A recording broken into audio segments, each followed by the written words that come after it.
Hello my guys, അപ്പം നമ്മളിന്ന് കഴിക്കാൻ പോകുന്ന ഒരു കിടിലൻ കിർമാണി സാധനമാണ്. വേറെ ഒടിയല്ല, ഇത് നമ്മളെ കോഴിക്കോട് സിൽക്ക് സ്ട്രീറ്റാണ്. അപ്പോൾ നേരെ ഇതിൻ്റെ ഉള്ളിലേക്ക് അങ്ങോട്ട് കയറി അങ്ങോട്ട് നടന്നുകൊണ്ട് ചെല്ലി. അപ്പം നിങ്ങൾക്ക് ഈ ജനക്കൂട്ടങ്ങളൊക്കെ അങ്ങോട്ട് കാണാം. അതിൻ്റെ ഉള്ളിൽ നിന്ന് തിക്കി തിരക്കി അങ്ങോട്ട് സാധനം വാങ്ങാം. നമ്മളും വാങ്ങി നല്ല കാരൊക്കെ ഇടിച്ച് പിഴിഞ്ഞ് നീരിട്ട് സാധനം ഇതെന്തായാലും മസ്റ്റ് ആയിരിക്കും കേട്ടോ. എന്താ വെച്ചാൽ ഇപ്പുറത്ത് ഈ സുന തിന്ന് കഴിഞ്ഞാൽ, ഈ സംഭവം തിന്ന് കഴിഞ്ഞാൽ ആ മധുരമുള്ള മാങ്ങ നിർബന്ധമാണ് മക്കളെ. ഇവള് പറയാം ഇതിന് ഷവായൻ്റെ ടേസ്റ്റ് ഉണ്ട്. അപ്പോൾ ഈ സാധനം ടേസ്റ്റ് ഉണ്ട്, രണ്ടും നല്ല ടേസ്റ്റ് ഉണ്ട്. ഇത് കണ്ടില്ലേ, ആ ടേസ്റ്റ് കൊണ്ടാണ് മടമട ഒഴിച്ച് കണ്ടില്ലേ കുടിക്കുന്നത്. അങ്ങനെ നമ്മൾ അതൊക്കെ കുടിച്ച് കഴിഞ്ഞ്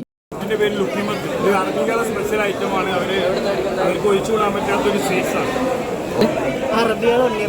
അങ്ങനെ എൻ്റെ പെണ്ണുങ്ങൾ പറഞ്ഞ ഈ അറബികൾ ഉണ്ണിയപ്പോൾ ഈ കോമ്പൗണ്ടിൽ തന്നെ കിട്ടുട്ടോ. അങ്ങനെ അതൊക്കെ തിന്ന് നമ്മൾ നേരെ പുറത്തിറങ്ങി. അപ്പം മക്കളെ വയറും മൂലവും ഒരുപോലെ പുകയുന്നവർക്ക് നേരെ ഇവിടെ കയറാം. ഇവിടെ കയറിയിട്ട് എന്താ ചെയ്യേണ്ടത് വെച്ചാൽ, നിങ്ങൾ ഈ കോലുമുള്ള 2 ഐസ് അങ്ങോട്ട് വാങ്ങുക. എന്നിട്ട് അത് മൂഞ്ചി അവിടെ ഇരിക്കുക. അപ്പോൾ ഒരു ആശ്വാസം കിട്ടും. അപ്പം എന്നാൽ ശരി, പോട്ടെ, ബായ്.